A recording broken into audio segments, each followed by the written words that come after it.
الحمد لله وكفى وسلام على عباده الذين اصطفى اما بعد فاعوذ بالله من الشيطان الرجيم بسم الله الرحمن الرحيم ان المسلمين والمسلمات والمؤمنين والمؤمنات والقانتين والقانتات والصادقين والصادقات صدق اللہ العظیم۔ میرے محترم بھائیوں، دوستوں اور بزرگوں، اللہ تبارک و تعالی نے انسانوں کی ہدایت کے لیے قرآن کریم نازل فرمایا ہے، اور اس میں انسانوں کی رہنمائی فرمائی ہے کہ کس موقع پر اور کس جگہ پر کیا حکم ہے اور کس طرح عمل کرنا ہے۔ نبی اکرم صلی اللہ علیہ وسلم نے اپنی پوری زندگی اس کی تفسیر فرمائی ہے، عملی طور پر آپ نے کر کے صحابہ کو دکھایا ہے کہ اس طرح عمل کرنا ہے۔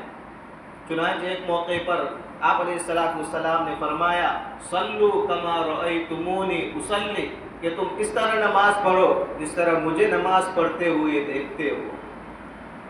تو اللہ تعالیٰ نے انسانوں کی رہنمائی کے لیے قرآن کریم میں احکامات نازل فرمائے ہیں۔ ان کی 3 صورتیں ہیں۔ بعض احکام تو وہ ہے جن کا تعلق مردوں سے ہے، ان کو تو اللہ تعالیٰ نے مردوں والے الفاظ سے بیان کیا ہے، اور دوسری قسم کے وہ احکامات ہیں جن کا تعلق عورتوں سے ہے، تو ان احکامات کے لیے اللہ تعالیٰ نے عورتوں کے لیے جو الفاظ استعمال ہوتے ہیں ان الفاظ کے ذریعے وہ احکامات بیان کیے ہیں۔ اور تیسری قسم کے وہ احکامات جو مرد اور عورت دونوں میں مشترک ہے، جیسے نماز پڑھنا، روزہ رکھنا، مرد کے لیے بھی حکم ہے، عورتوں کے لیے بھی حکم ہے۔ تو ایسے مشترک احکام میں اللہ تعالیٰ نے مردوں والے الفاظ استعمال کیے ہیں، جن الفاظ کے ذریعے ہم مردوں کو مخاطب کرتے ہیں، ایسے الفاظ استعمال کیے۔ تو اسی تعبیر اور اسی انداز کو دیکھتے ہوئے بعض صحابیات رضی اللہ تعالی عنہم کو اشکال ہو گیا کہ اللہ تعالیٰ نے تو جگہ جگہ مردوں کو مخاطب کیا ہے اور عورتوں کا تو اس میں تذکرہ نہیں ہے، کیا معلوم عورتوں کے اندر خیر ہے یا نہیں ہے۔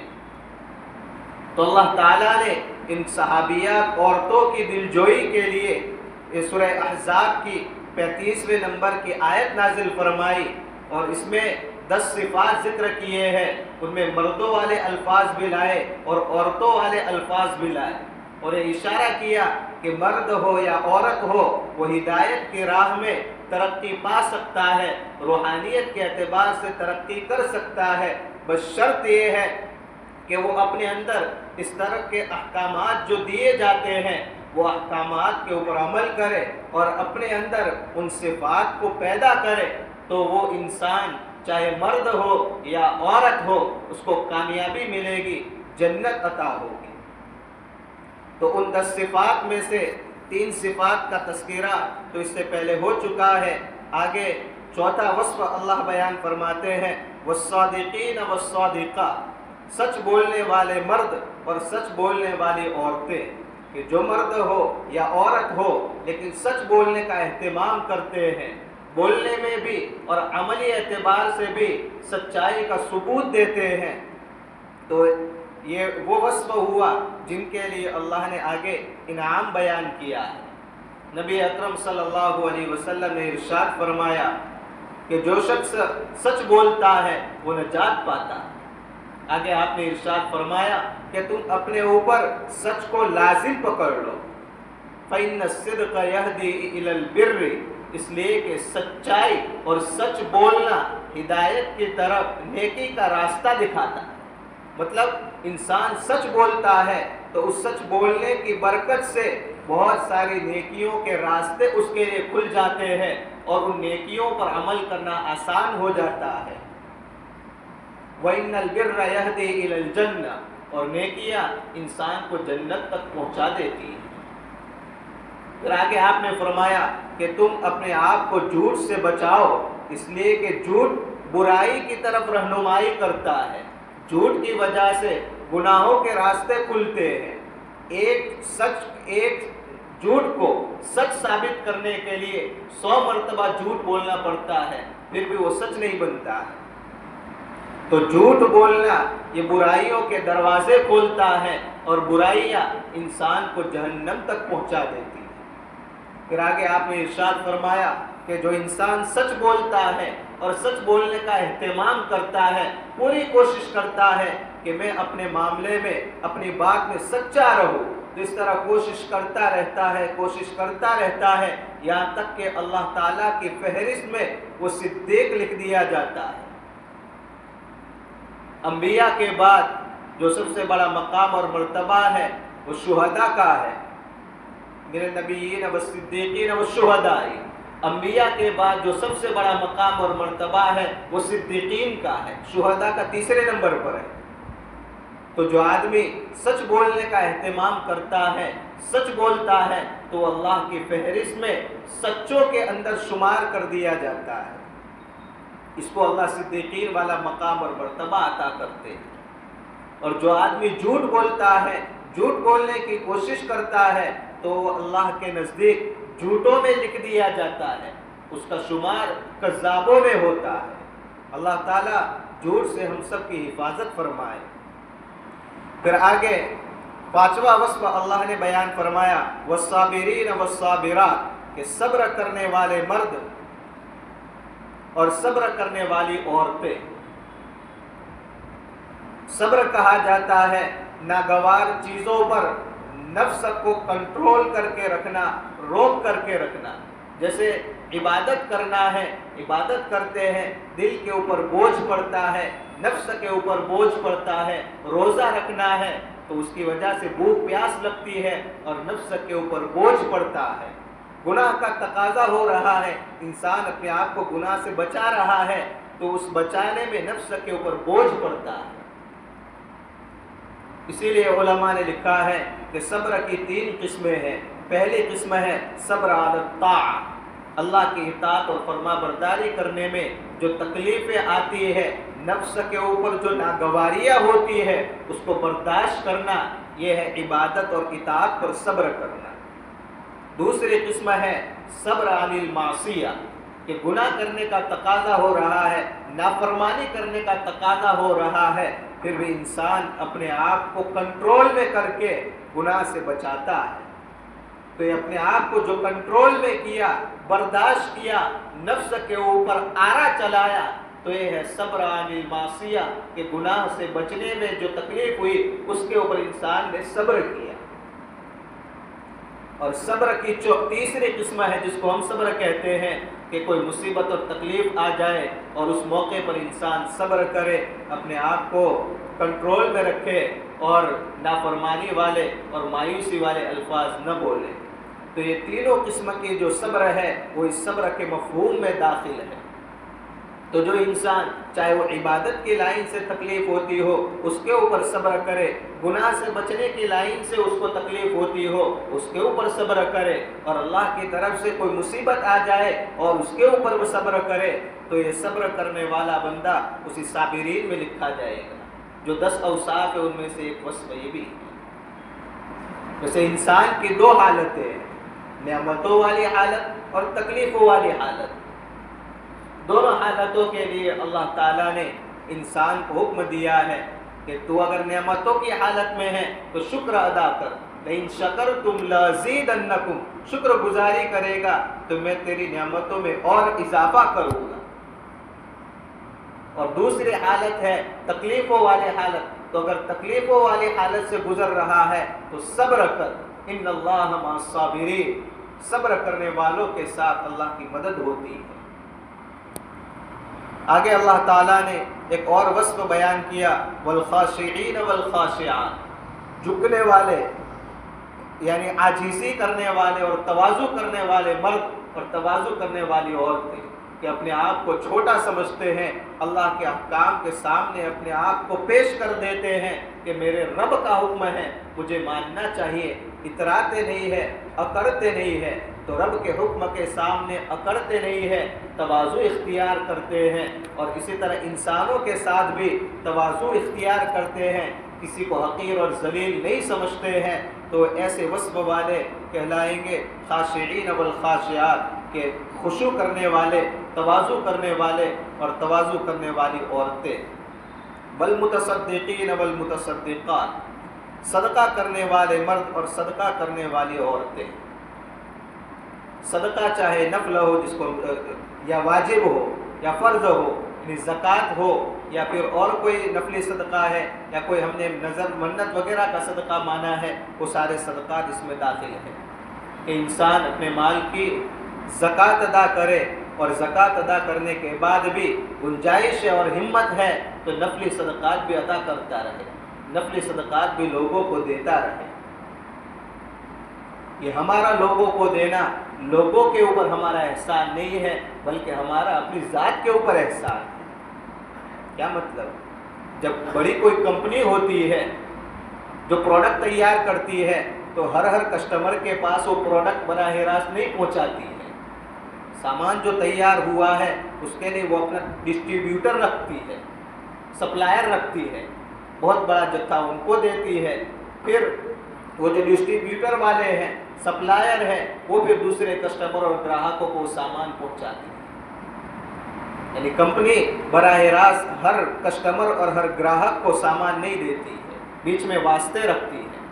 اسی طرح اللہ تبارک و تعالیٰ کے یہاں بھی رزق کا معاملہ ہے کہ رزق اللہ تعالیٰ ہر انسان کو براہ راست نہیں دیتے ہیں، بعض کو براہ راست رزق مل جاتا ہے اور بعض کو بالواسطہ اور ڈسٹریبیوٹر کے واسطے سے رزق ملتا ہے۔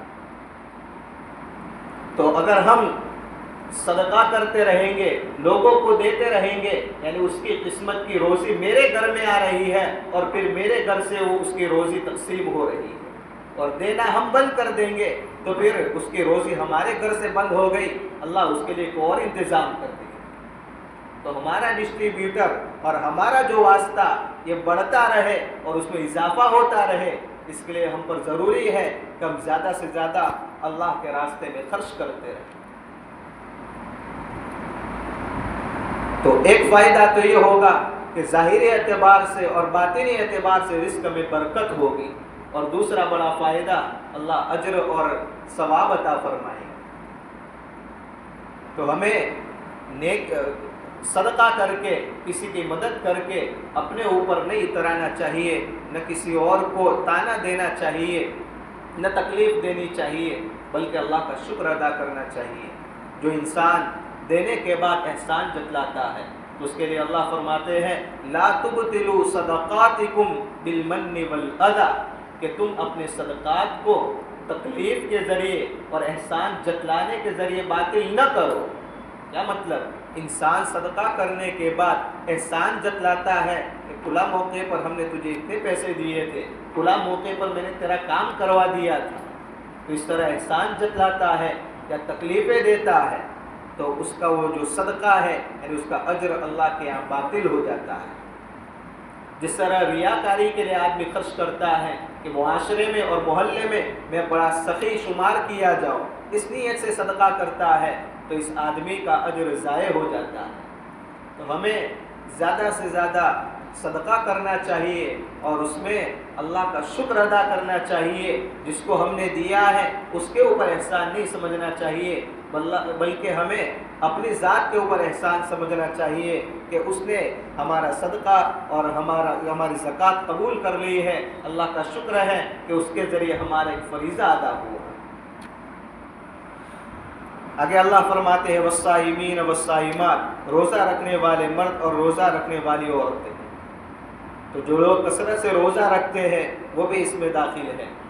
سعید ابن جبیر رحمۃ اللہ علیہ بہت بڑے اللہ والے گزرے ہیں، وہ فرماتے ہیں کہ جو انسان مہینے میں 3 دن روزوں کا اہتمام کرتا ہے تو ان 3 دن روزوں کا اہتمام کرنے کی وجہ سے وہ صائمین میں یعنی روزے داروں میں اس کا شمار ہو جاتا ہے۔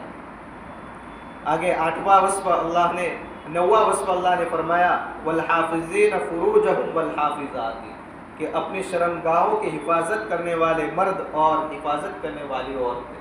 کہ جو مرد اور جو عورتیں حرام چیزوں سے، حرام جگہوں سے اپنے خواہشات کو پوری نہیں کرتے ہیں بلکہ اپنی شرمگاہوں کی حفاظت کرتے ہیں، تو اللہ تعالیٰ نے ایسے لوگوں کے لیے بڑے انعام کا اعلان کیا ہے۔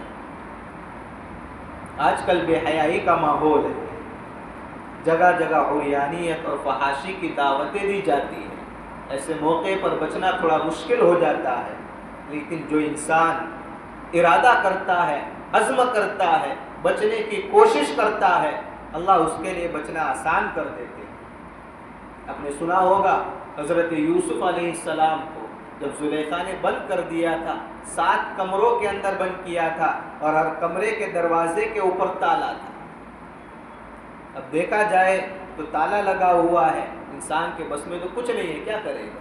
لیکن حضرت یوسف علیہ السلام نے جو اپنے بس میں تھا وہ کر دیا۔ کیا تھا ان کے بس میں؟ دروازے تک دوڑ، آگے تو تالا لگا ہوا ہے لیکن دوڑ کر دروازے تک تو پہنچ سکتے ہیں۔ تو حضرت یوسف علیہ السلام دوڑ کر دروازے کے پاس پہنچے تو اللہ تعالیٰ نے دروازے کا تالا توڑ دیا۔ جو آگے دوسرے کمرے میں پہنچے تو تالے ٹوٹتے رہے۔ اسی طرح جب انسان اپنی شرمگاہ کی حفاظت کے لیے کوشش کرتا ہے تو اللہ اس کے لیے راستے کھول دیتے ہیں۔ علامہ یافعی رحمۃ اللہ علیہ کی ایک کتاب ہے الترغیب والترہیب، تصوف کے باب میں ہے۔ اس میں انہوں نے لکھا ہے کہ ایک نوجوان کے جسم سے ہر وقت مشک اور عنبر کی خوشبو آیا کرتی، تو دوستوں نے کہا کہ اب تو بہت زیادہ خوشبو استعمال کرتا ہے، اتنا سارا پیسہ کہاں سے لاتا ہے؟ تو اس نے کہا کہ میں کوئی خوشبو نہیں لگاتا ہوں، پیسہ کہاں خرچ ہوتا ہے؟ تو پھر کہا کہ خوشبو کہاں سے آتی ہے؟ تو اس نے کہا کہ اصل میں راز کی بات ہے، میں نہیں بتا سکتا۔ تو ساتھیوں نے اصرار کیا کہ ہمیں بھی بتا دے تاکہ ہم بھی اس کے اوپر عمل کریں۔ تو پھر اس نے مجبوراً اپنا واقعہ بتایا کہ میرے والد تاجر تھے، تو میں بھی دکان کے اوپر بیٹھا ہوا تھا، ایک بوڑھی عورت آئی، اس نے کچھ سامان خریدا اور کہا کہ اس بچے کو میرے ساتھ کر دو، اس جوان کو میرے ساتھ کر دو تاکہ گھر تک سامان پہنچا دے۔ چنانچہ میں سامان پہنچانے کے لیے بڑھیا کے ساتھ گیا، جو ہی دروازہ کھولا اندر گھر کے اندر گیا، بڑھیا نے کہا اور آگے جاؤ، فلاں کمرے میں جاؤ۔ جب اس کمرے کے اندر وہ گیا تو دیکھا کہ حسین اور خوبصورت عورت اس کمرے میں بیٹھی ہوئی ہے۔ اب اس عورت نے اس کے اوپر دباؤ ڈالا کہ تو میرے ساتھ منہ کالا کر ورنہ میں شور مچا دوں۔ اب اس جوان کے لیے بچنا بڑا مشکل تھا، ویسے ہی بھاگ جائے گا تو بھی تہمت لگانے کا اندیشہ ہے، زبردست الزام لگا دے کہ میرے گھر میں آیا تھا۔ خیر اس نوجوان نے اللہ سے کی طرف توجہ کی اور دعا کی تو اللہ تعالیٰ نے اس کے دل کے اندر ایک طریقہ ڈالا، ایک ترکیب ڈالی۔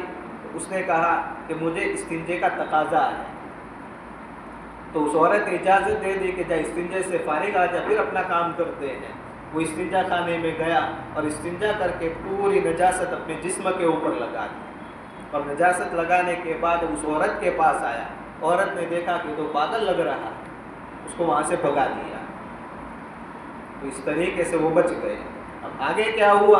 وہ فرماتے ہیں کہ میں گیا، میرے جسم کے اوپر تو نجاست لگی ہوئی تھی، جیب کے اندر ایک درہم تھا، اس درہم کے بدلے میں نے صابن خریدا اور صابن لے کر میں نہر کے کنارے پر گیا اور وہاں جا کر غسل کیا اور نجاست دور کی۔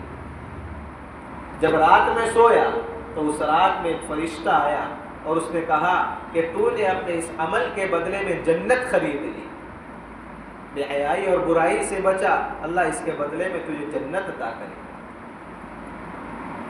ایک حدیث ہے، نبی اکرم صلی اللہ علیہ وسلم نے فرمایا کہ 7 قسم کے لوگوں کو اللہ تعالیٰ عرش کے نیچے سایہ عطا کرے گی، تو ان 7 میں سے ایک وہ ہے جس کو حسین اور خوبصورت عورت، بڑے گھرانے والی اور بڑے خاندان والی عورت بدکاری کے لیے دعوت دے اور یہ آدمی اللہ کے خوف کی وجہ سے اس سے بچ جائے، وہ گناہ نہ کرے، تو اللہ تعالیٰ کل قیامت کے دن ایسے آدمی کو عرش کے نیچے سایہ عطا کرے گی۔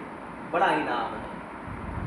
تو خیر فرشتے نے کہا کہ تو نے اپنے اس عمل کے بدلے میں جنت خرید لی، اور جو تو نے یہ ترکیب اپنائی تھی کہ اپنے جسم کے اوپر گندگی لگائی اور بدبو والا جسم کر دیا تھا، اس کے بدلے میں یہ خوشبو تجھے دی جاتی ہے، اور پھر وہ خوشبو اس کے جسم پر لگائی تھی۔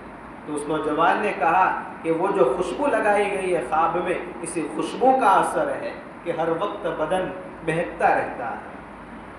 تو میں عرض کر رہا تھا کہ جب انسان گناہوں سے بچنے کا ارادہ کرتا ہے اور کوشش کرتا ہے تو پھر اللہ تعالیٰ اس کے لیے راستے ہموار کر دیتے ہیں اور گناہوں سے بچنا آسان کر دیتے ہیں۔ آخری وصف اللہ نے ارشاد فرمایا والذاکرین اللہ کثیرا والذاکرات، کہ بہت زیادہ اللہ کا ذکر کرتے ہیں۔ تو جو مرد اور عورتیں بہت زیادہ اللہ کا ذکر کرتے ہیں، اٹھتے بیٹھتے سوتے ہر وقت اللہ کو یاد کرتے رہتے ہیں، تو ایسے لوگوں کے لیے بڑا انعام ہے۔ ذکر کی دو قسمیں ہیں، ایک ہے ذکر لسانی کہ انسان زبان سے اللہ کا ذکر کرے، تسبیحات وغیرہ پڑھتا رہے، قرآن کی تلاوت وغیرہ کرتا رہے، اور ایک ہے دل کا ذکر، ذکر قلبی۔ ذکر قلبی کا مطلب ہے کہ انسان اپنے دل کو اللہ کی طرف متوجہ رکھے۔ بازار میں ہے، خرید و فروخت کر رہا ہے یا وزن سے کوئی سامان تول رہا ہے، لیکن دل اللہ کی طرف متوجہ ہو تو یہ ہے قلبی ذکر، دل والا ذکر۔ تو انسان ہر وقت اپنی زبان کو بھی اللہ کی یاد سے، اللہ کے ذکر سے تر و تازہ رکھے اور اپنے دل کو بھی اللہ کی طرف متوجہ رکھے۔ تو جن لوگوں کے اندر یہ 10 اوصاف پائے جاتے ہیں، آگے اللہ نے ان کا انعام بیان فرمایا اعد اللہ لهم مغفرۃ واجرا عظیما، کہ اللہ نے ان کے لیے بخشش تیار کر رکھی ہے، یعنی جو چھوٹے موٹے گناہ ہو گئے ہیں اللہ تعالیٰ ان صفات کی برکات سے ان چھوٹے گناہوں کو معاف کر دیں گے۔ اور دوسرا انعام ہے واجرا عظیما، اور بہت بڑا اجر تیار کر رکھا ہے، یعنی جنت عطا فرمائیں گے۔ جنت کتنی بڑی ہوگی، ایک حدیث سنا کر میں اپنی بات ختم کر دیتا ہوں۔ مسلم شریف کی روایت ہے، نبی اکرم صلی اللہ علیہ وسلم نے فرمایا کہ ایک آدمی جہنم کے کنارے کے اوپر بیٹھا ہوگا، جہنم کے دھوئیں سے اس کے چہرے کے اوپر گرمی طاری ہوگی، تو وہ اللہ سے شکایت کرے گا کہ اللہ اس جہنم کے دھوئیں نے اور آگ کی لپٹ نے میرے چہرے کو جلا رکھا ہے، تو میرے چہرے کو تھوڑا دوسری طرف پھیر دے۔ تو اللہ فرمائیں گے کہ پھیر تو دوں گا، لیکن پھر اس کے بعد تو کچھ اور تو نہیں مانگے گا؟ تو پکا وعدہ کرے گا، قسمیں کھائے گا اور کہے گا کہ میں کچھ بھی نہیں مانگوں گا۔ تو اللہ تعالیٰ اس کو جہنم سے تھوڑا دور کر کے اس کا چہرہ دوسری طرف کر دیں گے۔ تھوڑی دیر بیٹھا رہے گا، اتنے میں اسے ایک درخت نظر آئے گا، پھر وہ اللہ سے درخواست کرے گا اللہ اس درخت کے سائے تک مجھے پہنچا دے، تو پھر اللہ وہی اسے وعدہ اور عہد و پیمان لیں گے۔ یہ تیار ہو جائے گا کہ درخت کے نیچے اس کے سائے میں بیٹھوں گا اور کچھ نہیں کروں گا۔ چنانچہ اس کو اللہ تعالیٰ درخت کے سائے کے نیچے پہنچا دیں گے، تھوڑی دیر وہاں بیٹھا رہے گا اور پھر اس کو جنت کا دروازہ نظر آئے گا، تو اللہ سے درخواست کرے گا اللہ مجھے اس دروازے تک تو پہنچا دے، میں باہر بیٹھے بیٹھے جنت کی نعمتیں دیکھتا رہوں گا، اندر تھوڑی جانے کے لیے کہہ رہا ہوں۔ تو اللہ فرمائیں گے کہ انسان تو کتنا دھوکے باز ہے، وعدہ کرتا ہے وعدہ توڑ دیتا ہے۔ پھر وہ اصرار کرے گا اور اللہ سے دعائیں کرتا رہے گا، تو اللہ تعالیٰ اس کی اس سفارش کو قبول کر لیں گے اور جنت کے دروازے تک پہنچا دیں گے۔ کچھ مدت تک کوئی جنت کے باہر بیٹھا رہے گا، جنت کی نعمتوں کو دیکھتا رہے گا، پھر صبر نہیں کر پائے گا اور اللہ سے درخواست کرے گا کہ اللہ تو نے جب دروازے تک پہنچا ہی دیا ہے تو مجھے اندر داخلہ عطا فرما دے، تو مجھے بدبخت نہ بنا۔ بہت زیادہ دعائیں کرے گا تو اللہ تعالیٰ اس دعا کو قبول کر لیں گے اور جنت میں اس کو داخلہ عطا کریں گے۔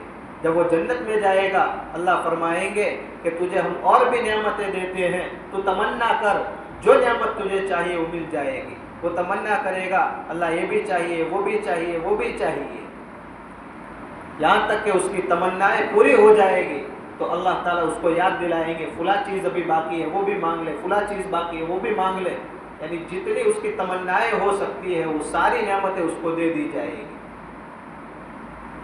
مسلم شریف کی روایت میں ہے پھر اللہ فرمائیں گے کہ یہی نہیں، یہ اور اس سے 10 گنا، تو انسان جتنی چاہتے اور تمنائیں کر سکتا ہے اس سے 10 گنا زیادہ نعمتیں اللہ عطا فرمائیں گے۔ ترمذی شریف کی روایت ہے نبی اکرم صلی اللہ علیہ وسلم نے فرمایا کہ سب سے ادنا درجے کا جو جنتی ہوگا، لوور اور کم سے کم درجے والا جو جنتی ہوگا، اس کی جو نعمتیں ملے گی، جو خادم وغیرہ ہوں گے، جو نعمتیں ملے گی وہ 1000 سال کی مسافت تک پھیلی ہوئی ہوگی، اتنی زیادہ نعمتیں اللہ عطا فرمائیں گے۔ اللہ تعالیٰ کہنے سننے سے زیادہ عمل کرنے کی توفیق عطا فرمائے اور ہمارے اندر بھی ایسے صفات پیدا فرمائے تاکہ ہم بھی جنت کے مستحق ہو جائے. آمین. وآخر دعوانا الحمدللہ رب العالمین. اللہم صلی علی سیدنا محمد وعلی آل سیدنا محمد وبارک وسلم. اے ارحم الراحمین، اے اکرم الاکرمین، اے اللہ تو نے مبارک مہینہ دیا ہے، اے میرے مولا اس مہینے کی برکت سے ہم سب کی مغفرت فرما دے. اللہ ایسی عبادتیں کرنے کی توفیق عطا فرما کہ تو راضی ہو جائے. اللہ رمضان کی برکت سے تو ہمیں اپنی رضامندی عطا فرما. اللہ ہماری نمازوں کو قبول فرما، تراویح کو قبول فرما، سننے سنانے کو قبول فرما، تفسیر کی مجلس میں بیٹھنے کو قبول فرما اور اس میں جو سنا ہے اس پر عمل کرنے کی توفیق عطا فرما. اے مولا جب تو نے بیٹھنے کی توفیق دے ہی دی ہے، اب ہم تجھ سے مزید درخواست کرتے ہیں، عمل کرنے کی بھی توفیق عطا فرما. عمل کرنا ہمارے لیے آسان فرما. نیک لوگوں کے صفات ہمارے اندر پیدا فرما، نیک لوگوں کے صفات ہمارے اندر پیدا فرما. اے مولا جو مانگا وہ بھی اپنے فضل و کرم سے عطا فرما، جو رہ گیا وہ بھی اپنے فضل و کرم سے عطا فرما. سبحان ربک رب العزت عما یصفون وسلام علی المرسلین والحمد للہ رب العالمین برحمتک یا